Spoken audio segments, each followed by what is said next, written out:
Mega Mega Love Shoutout! Welcome back to my YouTube channel and welcome to my kitchen. Today, I want to share to you how I make my own version of paklay, Bisaya na term. It's gawa po ng tripe beef at saka ang iba, ang ginagamit nila mga laman-laman. Pero ang sa akin po ay talagang may sahog po na beef. Para pang ulam talaga, hindi lang pulutan, kung hindi, pang ulam talaga. Kaya, ang version ko po ay may meat na beef. At saka tripe lang, at saka konting liver ng Kasi hindi ako masyadong maano sa liver ng beef. Kaya, ito na po ang aking ingredients ng aking paklay or gawa sa tripe, beef tripe. Let's go! Ito na po ang ating mga ingredients, mga kaasam. Unang-una ang ating beef liver, ang ating beef tripe, libro-libro or tuwalya. Ayan. At ang ating meat ng beef, lalagyan ko palagi ang aking paklay ng beef para naman talagang ulam may laman. At ang ating garlic, onions, maraming luya mga kaasam, bell pepper. Maganda din sana mga kaasam kung maraming green na bell pepper, but it's okay. Ano na yan, fights na yung red. Meron din tayong annatto powder. At ang ating pampalasa, magic syrup, mga kasam. At nilalagyan ko po ito ng pineapple juice. Ang special na paklay ay may pineapple juice. And also oil, mga kasam. Wala dyan ang oil at ang soy sauce. Okay, mga kasam. Yan lang po. Isusulat dyan sa description ng ating ingredients. At saka mga kaasam, ngayon, pakuluan natin ang ating tripe mga kaasam. Lalagyan natin siya ng asin na konti. Ito na mga kaasam, pakuluan lang natin ng konti. Hindi natin masyadong latain ang ating libro-libro. Lagyan natin ng asin, konti lang.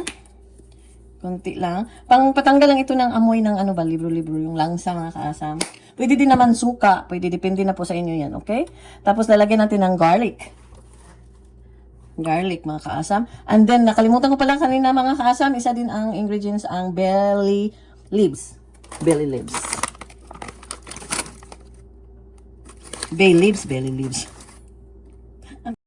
Ayan, bay leaves mga kaasam, ito. Ayan, para mabango. Ayan lang po, pakuluan ko lang ng konti ang ating tripes mga kaasam. Ayan. Hindi siya masyadong halatain kasi masarap kinakagat ito na medyo may lumalaban. Okay mga kaasam? Tapos, mamaya-maya, ihiwain na natin. Gutarin na natin. Okay?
kaasam. Ito po ang ating lutuin. Ayan. Handa na. Siyempre, nandito na ang oil. Tapos, mainit na. So, let's start the game. So, unahin po natin ang ating anato powder mga kaasam. Ayan, ibaliktad muna kita mga kaasam ha. Let's go to the cooking. Ayan, mainit na yan. Lalagyan natin ang ating anato mga kaasam. Pampakulay lang po yan mga kaasam. At pampabango. Siyempre, uunahin natin ang ating mga kaasam. Garlic. Kita niyo ba mga kaasam? Ayan.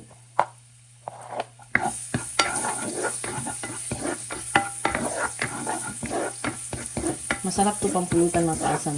Pero itong ginawa ko mga kaasam, ano to maraming beef. Para naman kakain din naman siguro yun. Diba? Ayan, isunod na ang sibuyas. Siboy-boy.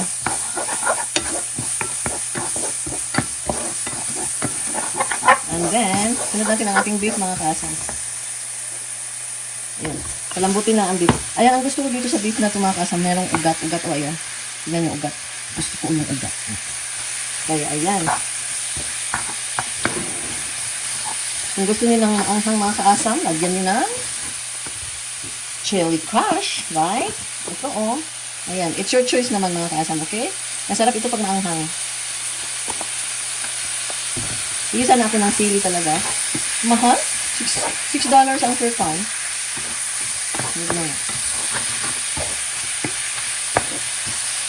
Ayan.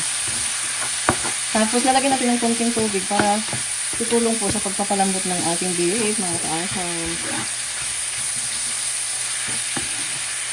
Marami-rami na rin ito. Hindi nahiwa. Marami-rami na rin. Kahit nga ito lang beef, masarap na. Parang ganito din yata ang papaitan. Hindi ko pa nasubukan. But it's not like the same. Yun lang pagkakaiba. Marami yatang laman loob. Tapos, mapait. Or yung Paris. Parang ganito din ang Paris. Maraming luya, maraming anghang. Tapos sabaw. Okay mga kaasam, lagyan natin ng konting tubig. Ayan, konting tubig mga kaasam. Gusto kong malambot na malambot yung beef. Bago natin ilagay ang tripes at saka atay. Habang lulutuin itong beef, maliligo muna ako. Advertisement muna mga kaasam. Ayan, takpan muna natin mga kaasam. I-slow cook natin. Advertisement. Magbabalik ang Awesome Ruby Cooking. A few moments later. Ayan, I'm back. Nakaligo na. Charot. Ayan na mga kaasam. Maluluto na. Malambot na ang beef. Tikman natin. Ayan, pwede na yan. Ayan, ilalagay na natin mga kaasam ang pineapple juice. Masarap sana kung mayroong pineapple talaga. Yung pinaka-pineapple chunks. Ayan, binuhos ko na yan mga kaasam. Para kakapit yung asim-asim. Ayan, malakasan natin yung apoy. Para tuloy-tuloy na ang loto mga kaasam.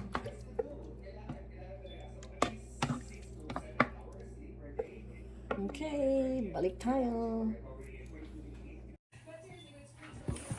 Ayan na, mga kaasam. Now, this time mga kaasam, ilalagay na natin ang ating loya.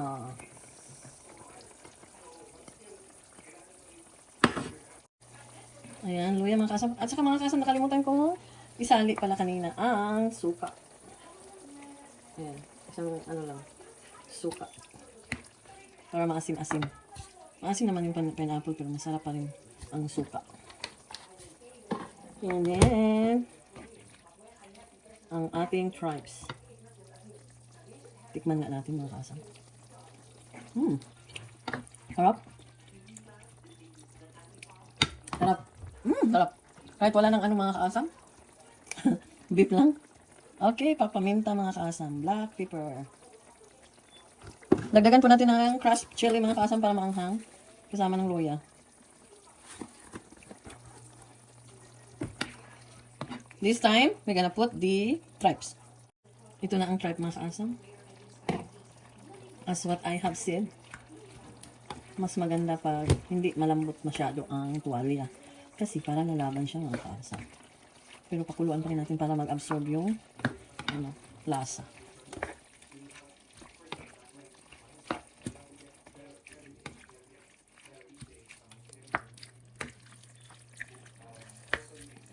Ayan, pakuluin muna natin na 10 minutes.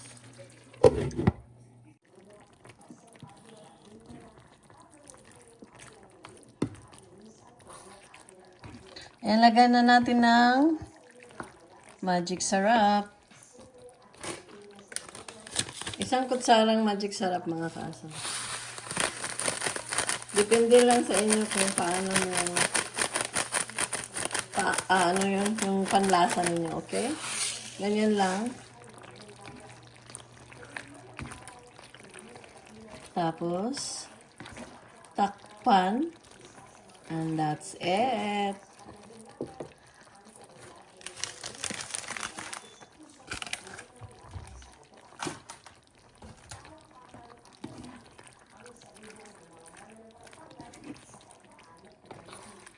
Ayan, ipakuluan natin para maluto talaga yung atay. Ayan, siguro mga 1 minute lang siguro yan kasi luto na yun eh.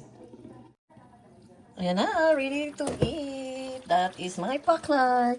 For now, ready to tikim-tikim. Tikman natin mga kasam. Ako lang talagang makatikim yan dahil hindi kumakain ang aking hubby niyan. At si Kevin. Kami lang dalawang kakain yan. Kaya tatawagin namin ang aming kapitbahay. Charot. Ayan na, tikiman na mga kasam. Walang rice. Ayan, tikman natin una ang tripes. Masarap na ako sa tripes. Ang love. Ang sarap. Init lang. Lumalaban. Sarap. Try natin ang beef. Ito yung beef, oh. Maugat-ugat. Init.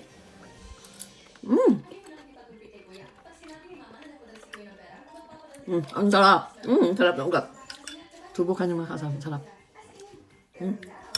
Parang gusto ko nang mag-rice. Ang sarap talaga. Yung asim. Oh my God. Hindi lang ako mag-rice kasi maparami ng kanin. Ito yung beef, oh. Sarap. Itong gusto ko.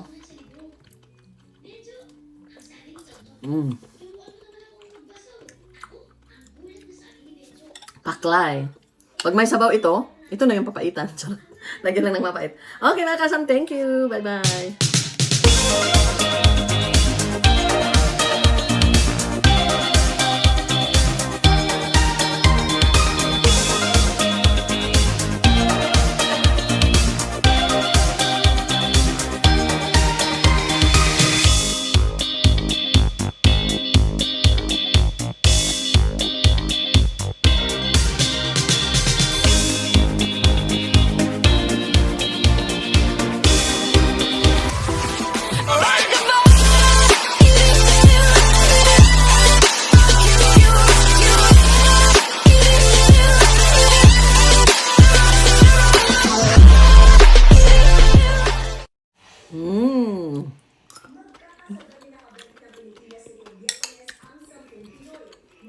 Sarap.